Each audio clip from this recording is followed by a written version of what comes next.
নমস্কার বন্ধুরা, welcome back to my channel. শুরু করছি একটি ভিডিও টাইটেল থাম্বনেল দেখে অবশ্যই বুঝতে পেরেছো ভিডিওটা হতে চলেছে অবশ্য করি টিনুকে নিয়ে। তো টিনু কেস তুলে নিয়েছে, হ্যাঁ টিনু কেস তুলে নিয়েছে।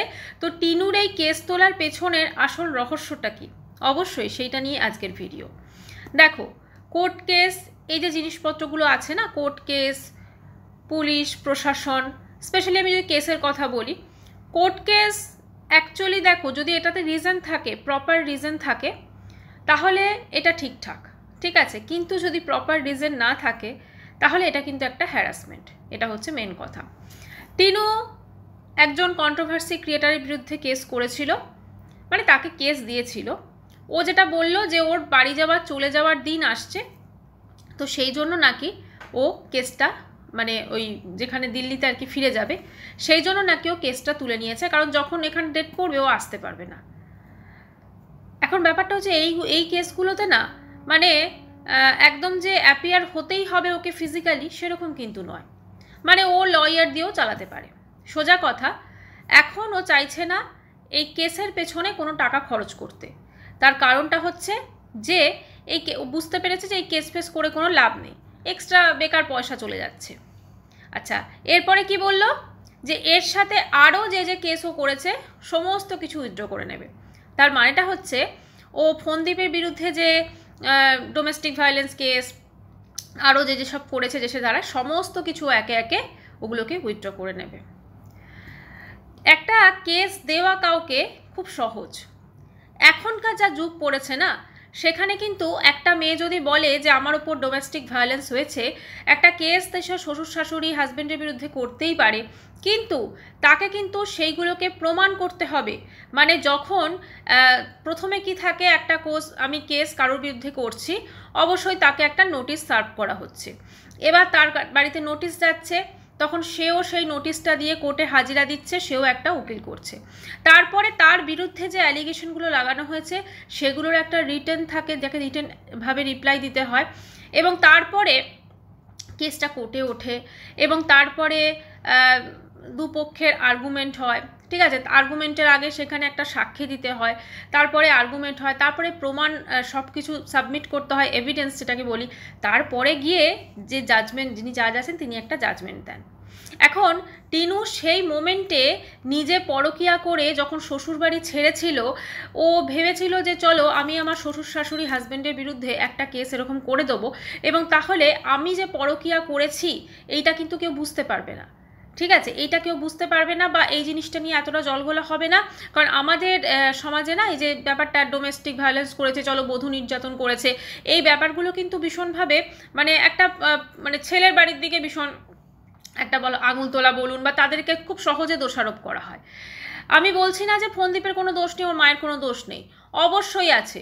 5টা বছর একটা মেয়ে একটা বাড়িতে সংসার করলো, তাহলে সে কেন তার মনটা অন্যদিকে গেল? তার মানে সে তার হাজব্যান্ডের কাছ থেকে সেই প্রপার টেক কেয়ারটা পায়নি, প্রপার ভালোবাসাটা পায়নি, কোথাও না কোথাও তো এটা একটা রিজন। সবসময় যে তার স্বভাবের জন্য সে পরকিয়া করেছে সে নয়, কিন্তু তার শ্বশুর শাশুড়ি বা তার হাজব্যান্ড তাকে হয়তো এটা ফিল করিয়েছে যে না, বা হয়তো তাদের মধ্যে সত্যি কিছু ঘটেছে, এটাও হতে পারে।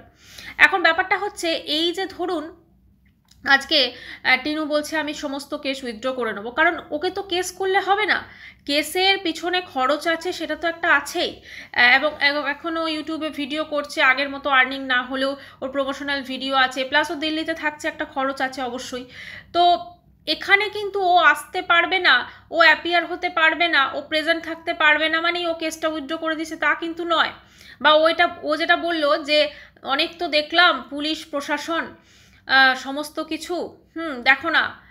আর বলছে সাপোজ তিলোত্তমার কেসটা দেখো না, অবশ্যই তিলোত্তমার যে কেসটা আছে সেখানে আমরা সকলে বুঝতে পারছি একটা কোথাও কিছু গণ্ডগোল হয়েছে, কিন্তু নর্মালি এই ধরনের যেগুলো ম্যাট্রিমনি ডিসপুট আছে সেখানে কিন্তু পুলিশ প্রশাসন যারা থাকেন ম্যাক্সিমাম কিন্তু চেষ্টা করেন একটা সংসার জুড়ে যাওয়ার। আমরা মানে হ্যাঁ হবে অবশ্যই, হয়তো তার বেশ কিছু পুলিশ এমনও আছেন, হয়তো পুলিশ প্রশাসন যে চলো অনেক ঝামেলা হতে পারে, কিন্তু ম্যাক্সিমাম ক্ষেত্রে কিন্তু পুলিশ প্রশাসন কিন্তু এই ডোমেস্টিক ভায়োলেন্স বা এই ধরনের কেস যখনই হয় তারা কিন্তু একটা মিডিয়েশন একটা ব্যবস্থা করেন এবং তারা কিন্তু সেটাকে একটা বলা যেতে পারে সর্ট আউট করার চেষ্টা করেন। তারপরে যদি সেখানে না হয় তখন কিন্তু কোর্টে যায় হয়, ঠিক আছে। কিন্তু এক্ষেত্রে কি হয়েছে এটা টিনু জানে, সেটা ফোনদীপ জানে। আসল ঘটনা কি সেটা কিন্তু এই দু তরফের কেউই পরিষ্কারভাবে কিন্তু আনেনি ইউটিউবে। তারা দুজনের দিকটা করে এনেছে, যে দিকটাতে নিজেদেরকে জাহির করতে পারবে ভালো সেইভাবে কিন্তু এনেছে। কিন্তু আসল ঘটনা কি কি হয়েছিল সেদিন রাত্রিবেলা, কেন চলে গেল, কেন ফোনদীপরা বাচ্চা নিয়ে একটা অন্য জায়গা থেকে লাইভ করতে হলো তাকে, যেখানে সেই মোমেন্টে তার সেই জিনিসটার উপরই একটা মনোনিবেশ করা দরকার ছিল, তার কেন মনে হলো আমি ইউটিউবে এটাকে জানাবো, সেটা কিন্তু শুধুমাত্র এরাই জানে, আর কেউ জানে না। তাই এর পেছনে আসল কারণটা কি, কেন টিনু ঘর ছাড়তে বাধ্য হয়েছিল, বা কেন সে একটা পরকীয়া সম্পর্কে, আচ্ছা পরকীয়া সম্পর্কে সে যে জড়িয়েছে এটা তো ও নিজেই বলেছে, তাই না? ও তো নিজেই একটা কমিউনিটি পোস্ট দিয়েছিল বোধহয় যে হ্যাঁ আমি করছি, এবং তারপরে আমরা দেখেছি ও ভ্যালেন্টাইন্স ডে সেলিব্রেট করেছে। আমরা এটাও দেখেছি যে ও ফকলুর সঙ্গে বেড়াতে গেছে, সেই ভিডিও কিন্তু আমাদের সামনে এসেছে। মানে এইটা কিন্তু কখনোই বলা যায় না যে ও একদম পুরো ধোয়া তুলসী পাতা। ও যেটা আজকে বসে বসে বলছিল যে দেখো মানে একটা পাখি ঘর বাঁধছে, সেটা ইয়ে করে এক্সাম্পল দিয়েও বোঝাতে চাইলো যে অনেকে তো সব ঘর ভাঙার জন্য সব রেডি হয়ে থাকে। সত্যি কি টিনুর সেই মোমেন্টে সংসার করার কোনো ইচ্ছা ছিল? যখন সেই বাড়ি থেকে ছেড়ে গেছিল, শ্বশুর বাড়ি থেকে, যখন সে সেখান থেকে যাওয়ার পর একটা সেকেন্ড ম্যারেজ পর্যন্ত করে নিয়েছিল ডিভোর্স না দিয়ে, তখন কি তার সত্যিই মনে হয়েছিল যে আমি আমার পুরনো সংসারে ফেরত যাব? তখন কি তার সত্যি মনে হয়েছিল আমি আমার পুরনো সংসারে ফেরত যাব? আজকে ওদের মাঝখানে অনেক কন্ট্রোভার্সি ক্রিয়েটাররা সেই মুহূর্তে ঢুকে গেছিলেন, এবং যার বিরুদ্ধে উনি কেস করেছিলেন তিনিও, মানে টিনু যার বিরুদ্ধে কেস করেছিল তিনিও একজন ছিলেন। অবশ্যই তার যথেষ্ট ভূমিকা আছে, সেও ফোনদীপের কানে বিভিন্নভাবে ফোনদীপের মাকে ব্রেন ওয়াশ করেছে, অনেক কিছু করেছে সেও। কিন্তু এটা তো টিনুকে আজকে বলতে হবে যে টিনু যেটা বলছে যে অন্য কেউ এসে ঘর ভেঙে দিচ্ছে, তাহলে এটাও তো তাকে বলতে হবে যে সেই মুহূর্তে কি ও সত্যিই ওর ঘরটা সুরক্ষিত করা বা ওর কি সত্যি সংসার করার ইচ্ছা ছিল? সেই মোমেন্টে তো সে ওখান থেকে বেরিয়ে গিয়ে একটা ছেলের সঙ্গে পরকীয়া করেছে। তারপরে তার বাড়ির লোক, আজকে টিনুর মা অনেক বড় বড় কথা বলছেন, সাইডে বসে আজকে অনেক বড় বড় কথা বলছেন টিনুর মা, ঠিক আছে, যে হ্যাঁ সব সংসার ভাঙার জন্য রেডি। উনি কি করেছেন? আজকে ও টিনুর যে সংসারটা বরবাদ হয়েছে সেখানে কোথাও না কোথাও কিন্তু অবশ্য করেই এখানে কিন্তু টিনুর মা দায়ী। আমি তো বলবো আজকে কারুর মেয়ে যদি এরকম কিছু একটা করে, তার মা কি তার সেকেন্ড ম্যারেজ দেবে? তার মা কি তার দ্বিতীয় বিয়ের সময় সেখানে উপস্থিত থাকবে? তার মা তো তাকে প্রতিনিয়ত, এবং অনেক তো ছবি ছাপা আমরা সকলে প্রত্যেকে দেখেছি যে তিনি তার মেয়ের যেখানে একটা প্রথম বিয়ে থেকে ডিভোর্স পর্যন্ত হয়নি, সেখানে তিনি মেয়েকে দ্বিতীয় বিয়ে দিলেন, এবং দ্বিতীয় বিয়ে দিয়ে তিনি মেয়ে জামাইয়ের সঙ্গে একসাথে তিনি বেড়াতে যাচ্ছেন, তিনি একসাথে বসে রেস্টুরেন্টে খাচ্ছেন, এই ছবিগুলো তো সব পাবলিক হয়েছে। তাহলে তিনি কি করে আজকে বলছেন যে সবাই সংসার ভেঙে দেয়? কারণ ওরা সেই সুযোগটা দিয়েছে, ওরা ওদের সংসার ভেঙে যাওয়ার সেই সুযোগটা মানুষকে বলতে দিয়েছে। আজকে এই যে ঘটনাগুলো হয়েছে এগুলো সোশ্যাল মিডিয়াতে কেন আনা হয়েছে? অবশ্যই সেটা ফোনদীপ এনেছে, কিন্তু কেন আনা হয়েছে? কারণ এইটাতে ভেবেছিল যে এইটা করে চলো আমরা একদম পুরো বেশ ভালোই পয়সা কামিয়ে নেবো। দু তরফেই ভেবেছে, ঠিক আছে। টিনুও কিন্তু প্রথমে আমাদেরকে পুরো মিথ্যে কথা বলেছিল যে দেখো আমার হাতে দাগ, আমাকে মেরেছে, আমাকে এই করেছে, আমাকে ওই করেছে। অবশ্যই হয়তো সেই দিন মারপিট হয়েছিল, কিন্তু কারণটা কিন্তু আমাদের বলেনি। আমি বলছি না যে ওর গায়ে হাত তোলা হয়েছে খুব ঠিক হয়েছে, না, অবশ্যই কখনো মারপিট করা উচিত না। কিন্তু এটাও ঠিক টিনু কিন্তু বলেনি যে আমার সঙ্গে ফকলুর সম্পর্ক আছে, টিনু কিন্তু বলেনি যে আমি দ্বিতীয় বিয়ে করতে যাচ্ছি। আজকে টিনুর মা অনেক বড় বড় কথা বলছেন। সেদিন কোথায় ছিল যখন টিনুর মা মেয়েকে ভ্যালেন্টাইন্স ডেতে সাজিয়ে গুছিয়ে মেয়েকে সেলিব্রেট করতে পাঠিয়েছিলেন? তখন তার মনে হয়নি যে আমার মেয়ের সংসারটা আমিই ভাঙছি। টিনুর বয়স অল্প, আমি যদি ধরে নিই সে ভুল করেছে, তাকে সঠিক পথ দেখানো কি তার মায়ের সেই মুহূর্তে উচিত ছিল না? তিনি সেই সময় যেভাবে টিনুর সাথ দিয়েছিলেন, কোনো মা কি সত্যি সেইভাবে টিনুর সাথ দেয়? কারণ তিনি তখন স্বপ্ন দেখেছিলেন যে তার মেয়ে গণ্ডগ্রামে নয়, তার মেয়ে মুম্বাইয়ে গিয়ে জীবনযাপন করবে, এবং ফখরু তাকে সেই স্বপ্ন দেখিয়েছিল। এবং তার সাথে তিনি এটাও ভেবেছিলেন যে আমার মেয়ে এবার যেহেতু একজন বড় ব্লগারের মানে বাড়িতে তো ভাইয়ের সাথে তো বিয়ে হয়েছিল, তো আমার মেয়ে কিন্তু যদি ভিডিও করে বেশ তাড়াতাড়ি আমি পপুলারিটি পেয়ে যাবে, এবং যদি ডোমেস্টিক ভায়োলেন্স এই কথাগুলো বলে তাহলে কিন্তু খুব ভালোভাবেই সে কিন্তু বেশ পরিচিতি লাভ করবে এবং তার চ্যানেলটা বিশাল বড় হয়ে যাবে। এবং হলেও তাই, তার চ্যানেল কিন্তু যথেষ্ট বড় হতে লাগলো। ওনারা স্বপ্নেও ভাবেননি যে ফখরু ওনাদেরকে এরকমভাবে চিট করবে। আমি জানি না, ফখরুর সাথে আমার মনে হয় না যে টিনুর সম্পর্ক ছেদ হয়েছে, কারণ এখনও টিনুর কিন্তু ফখরুর সাথে কোথাও না কোথাও সম্পর্ক আছে। ফখরু সেই জন্যই কিন্তু সামনে এসে টিনার বিরুদ্ধে কোনো কথা বলছেন, আপনারা যদি একটু লক্ষ্য করেন। টিনুর মা আজকে মানে সাইডে বসে উনি এমন বলছেন, মানে মনে হচ্ছে যেন উনি কিছুই করেননি, কিছুই জানেন না। অবশ্যই টিনু যে কোর্ট কেস তুলেছে আমি তো বলবো খুব ভালো করেছে, কারণ এই কেসগুলো যদি চলে এবং টিনু দেখেছে যে ওকে যখন ও ডোমেস্টিক ভায়োলেন্স বা ফোনদীপের বিরুদ্ধে বাকি সব কেসগুলো তুলছে, যেহেতু টিনু এটা প্রমাণ করতে পারবে না যে ওর ওপর ডোমেস্টিক ভায়োলেন্স হয়েছিল।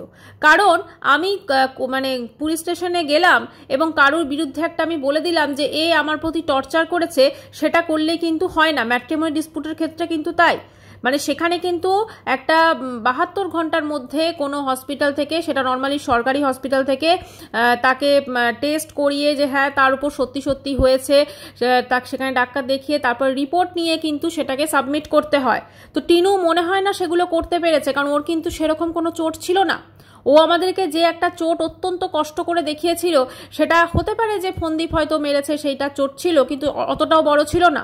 এবং ও খুব ভালো করে জানতো যে ও যেহেতু শ্বশুরবাড়িতে ধরা পড়ে গেছে অন্য একটা লোকের সাথে, ও যখন ও সেক্স চ্যাট করছিল, আপনি বলুন তো আজকে এই যেটা টিনু করেছে, মানে সে তার হাজবেন্ডের বাড়িতে বসে, সে তার একটা বিবাহিত সম্পর্কে থেকে একটা পরপুরুষের সাথে সে চ্যাটিং করেছে, এবং চ্যাটিংয়ে কী ধরনের কথাবার্তা বলেছিল বা কী ধরনের কথাবার্তা হতো সেটা আমরা সমস্ত কিছু দেখেছি।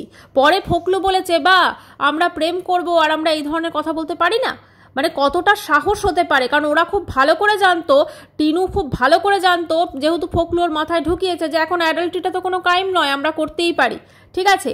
এবং ফোনদীপের বিরুদ্ধে আমরা একটা দোষারোপ দিয়ে দেবো। আমি একবারও বলছি না ফোনদীপ খুব ভালো, কিন্তু ওদের এই প্ল্যানিংটা ছিল, এবং ফোনদীপের বিরুদ্ধে আমি এই সমস্ত বলে দেবো এবং ব্যাস মানুষজন বিশ্বাস করে নেবে। আর আমরা বেশ ওই তলে তলে আমরা ওখান থেকে বেরিয়ে ফোনদীপকে, তো মনে আছে আপনাদের সকলে নিশ্চয় টিনু বলেছিল কিতনে আদমি থে, তো টিনু কিতনে আদমি থে, আজকে সেই আদমিগুলো কোথায় গেল? আজকে সেই আদমিগুলো কি হাওয়া হয়ে গেল? মনে আছে টিনু বলেছিল কিতনে আদমি থে, মানে কিভাবে ফোনদীপের ওপর এরা টর্চার করেছে সেটা আমরা প্রত্যেকে কিন্তু দেখতে পেয়েছি, ওদের পুরো ফ্যামিলিটার ওপর। আজকে ফোনদীপও যে একদম ধোয়া তুলসী পাতা সেটা নয়, ফোনদীপেরও আমরা দেখেছি গার্লফ্রেন্ডের সঙ্গে ও কিন্তু কিভাবে কি করেছে, যেগুলো সামনে এসেছে। কিন্তু টিনু যে প্রথমে দোষারোপটা লাগিয়েছিল সেটা যথেষ্টভাবে যে মিথ্যা ছিল, আজকে সেটা কিন্তু আরও বেশি করে প্রমাণ হয়ে গেল। আজকে ডোমেস্টিক ভায়োলেন্স হয়েছে, ও খুব ভালো করে জানে যে ও কোনো রকমভাবে প্রমাণ করতে পারবে না, এবং যদি প্রমাণ করতে না পারে তাহলে ওর বিরুদ্ধে কিন্তু আরও কেস কাবারি হতে পারে। ও সেই জন্য তলে তলে আগে সমস্ত কিছু কেস ও উইথড্র করে নেওয়ার কথা ভাবছে, কারণ কেস যদি উইথড্র করে নেয় তাহলে তো ওকে আর প্রমাণ করতে হবে না। আর কোনো মায়ের যদি বাচ্চাকে কাছে পেতে চায়, কোনো মা যদি এটা চায় যে আমি আমার সন্তানকে নিয়ে আসবো, নিজের কাছে রাখবো, তাহলে কোনো দুনিয়ার কারুর ক্ষমতা নেই যে সে, বা কোনো পুলিশ প্রশাসন বলুন বা কারুরই ক্ষমতা নেই সেই মায়ের থেকে সেই সন্তানকে আলাদা করে, কারুর ক্ষমতা নেই এটা। ও যদি সত্যিই ওর ছেলেকে চাইতো, ঠিক আছে, এখন বলে নাকি ওর অনেকের শুনি নাকি যে বলে ওর ছেলেকে আনেনি, তার কারণটা ওর তখন মানে ওর নাকি মজবুরি ছিল। কি প্রবলেম ছিল ওর? আজকে ধরুন আমরা ম্যান্ডির ক্ষেত্রেও দেখেছি, ম্যান্ডিও যখন পরকীয়া করেছে ও কিন্তু ওর সন্তানকে কখনো ছাড়েনি, ও কিন্তু ওর মেয়েকেই সব জায়গায় নিয়ে যেত, মেয়ের টাইমে খাওয়া সব কিছু আমরা দেখেছি। কিন্তু এ কি করেছে, এর দুধের শিশুটাকে পর্যন্ত ছেড়ে দিয়ে চলে এসেছে। হ্যাঁ, আমি যদি এটা ধরেও নিই যে ফোনদীপ এবং ফোনদীপের মা ছাড়তে চায়নি বাচ্চাটাকে, ওর যদি ইচ্ছা থাকতো, ওর বাড়ির লোকের যদি ইচ্ছা থাকতো, তাহলে কখনো ও কিন্তু নিজের সন্তানকে ওভাবে ছেড়ে ফেলে রেখে একদম পরকীয়া করে বেড়াতো না। কাজেই এখানে আজকে টিনু এবং টিনুর মা যে অনেক বড় বড় কথা বলছে না, এটা বলার আগে একটু নিজের দিকটা দেখুক যে তারা কি করেছে। আজকে ও যে কেস উইথড্র করেছে খুব ভালো করেছে, কারণ এই ধরনের কেসে সত্যি কথা কোনো ভবিষ্যৎ নেই। এই কেসটাতে শুধুমাত্র টাকা খরচ হতো। আর ওই যে কন্ট্রোভার্সি ক্রিয়েটার যার বিরুদ্ধে ও কেস উইথড্র করেছে, তিনি যে কি করেছিলেন সেটা আমরা সকলে দেখেছি। মানে তিনি আরও একটা সম্পর্ক বিগড়ে গেছে, সেটাতে আরও কিন্তু তিনি বলা যেতে পারে একটা ঘি ঢেলে গেছেন আগুনে। আমরা অনেকে যারা নিউট্রাল থেকে ভিডিও করি, আমরা কিন্তু অনেকেই বলেছিলাম যে হ্যাঁ টিনু ফন্দীপ এক হয়ে যাক, টিনু যদি নিজের ভুল বুঝতে পারে ফিরে আসুক। হ্যাঁ, সমস্ত চেষ্টা, টিনুরও কিন্তু কোনো রকম চেষ্টা কিন্তু ছিল না। আজকে যে ওদের এই এতগুলো একটা, সেই সময় আমরা কি দেখেছি, ফন্দীপও তার বাড়িতে বিভিন্ন কন্ট্রোভার্সি ক্রিয়েটারদের ডেকে নিয়ে গিয়ে সেখানে একটা পিকনিক বা তারপরে বার্থডে পার্টি, এইসব অনেক কিছু আমরা দেখেছি। ফলে আজকে পুরোপুরিভাবে যেমন এখানে ফন্দীপ দোষী নয়, ঠিক পুরোপুরিভাবে আমরা টিনুকে দোষী বলতে পারি না। কিন্তু আজকে টিনু যে বড় বড় কথাগুলো বলছে যে সবাই নাকি ওর সংসার ভেঙেছে, ওর যদি নিজের সংসারের প্রতি কোনো কিছু থাকতো তাহলে কখনো ও দুধের শিশুটাকে ছেড়ে, ওর নিজের সন্তানকে ছেড়ে ওরমভাবে একটা পরপুরুষের সঙ্গে বিয়ে করে নিতে পারতো না। এবং ওর মা যে বড় বড় কথা বলছে, কখনো ওর মা সেটাকে সাপোর্ট করতো না। আজকে ওর মা বাবার মধ্যে ডেফিনেটলি কিছু একটা হয়েছে, তো সেটা হওয়াটা খুব স্বাভাবিক ব্যাপার। কারণ ওর মাকে আমরা যেভাবে দেখছি, উনি সত্যিই যদি মা হয়ে থাকেন, সত্যিই যদি ওনার টিনুর উনি ভালো চান, তাহলে মেয়েকে কখনো তিনি এই রকম পথে, আজকে যে টিনুর জীবনটাকে উনি বরবাদ করে দিয়েছেন বলা যেতে পারে। আজকে যতদিন টিনুর কাছে ইউটিউব আছে, যতদিন ও আর্নিং করছে, ততদিন কিন্তু টিনু চলবে। ওই যে যখনই টিনু বেরোবে একদম পুরো আনারস থেকে আরম্ভ করে ড্রাগন ফল, সেই সমস্ত বাজার দোকান করে একদম সমস্ত খরচ কিন্তু টিনু একটা আজকে হয়ে গেছে ওর বাড়ির লোকের কাছে চলতা ফিরতা এটিএম। এবং সেই চলতা ফিরতা এটিএমটাকে টিনুর মা আরও বেশি করে উস্কেছে, আরও বেশি করে তার খারাপ কাজকে প্রশ্রয় দিয়েছে শুধুমাত্র নিজেদের স্বার্থে। এবং সেইটা বোঝার ক্ষমতা সত্যি কথা টিনুর মধ্যে নেই। টিনু যদি নিজের ভালোটা বুঝতো, তাহলে কিন্তু কোথাও না কোথাও ওর সবথেকে যারা খারাপ চাইছে, ক্ষতি চাইছে, সেটা ওর মা বলতে বাধ্য হলাম আজকে ওর মা। এতগুলো মানুষ যে বলছে সবাই কি ভুল কথা বলছে? আজকে ওর মা ওর সাথে যেটা করেছে, সত্যি কথা বলুন তো, কারুর যদি মেয়ে এরকমভাবে পরকীয়া করে এবং সে তার স্বামী সন্তান ছেড়ে একটা ওরকম কাউকে বিয়ে করতে চায় যেখানে তার আগের একটা ডিভোর্স হয়নি, ওর মায়ের একবারও মনে হলো না যে না এটা তো একটা ইলিগাল কাজ, এটা বেআইনি, তুই করিস না? একবারও সেই মায়ের কিন্তু মনে হয়নি। কারণ তিনি তখন মেয়েকে সেটাতে সাপোর্ট করে গেছেন। কারণ তিনি খুব ভালো করে জানেন, যত আমরা মেয়েকে সাপোর্ট করব, তত আমরা মেয়ের মনের কাছাকাছি থাকতে পারবো। আজকে যদি টিনুর দাদা, সেই সময় টিনুকে শুনেছিলাম মেয়েরে নাকি ঘর থেকে বার করে দিয়েছে, যার জন্য টিনু কিন্তু তার দাদা বৌদির বিয়েতে থাকতে পারেনি। হ্যাঁ, দাদা হিসেবে সে যেটা করেছিল একদম ঠিক কাজ করেছিল, তার বোনকে শাসন করে। কিন্তু পরবর্তীকালে সেই দাদাও কিন্তু তার টিনুর পয়সার কাছে কিন্তু হার মেনে গেছে, বশ হয়ে গেছে। সেই দাদাও যখন ভাইফোঁটার আশীর্বাদ করছে, তখন সেই দাদা কি বলবে বুঝতে পারছে না। কারণ তাকে তো এইটা সে বলতে পারে না যে তুমি স্বামী পুত্র নিয়ে খুব সুখে সংসার কর, কারণ সে পুত্রকে ছুঁড়ে ফেলে দিয়ে চলে এসছে, আর স্বামীকে তো ছেড়েই দিলাম।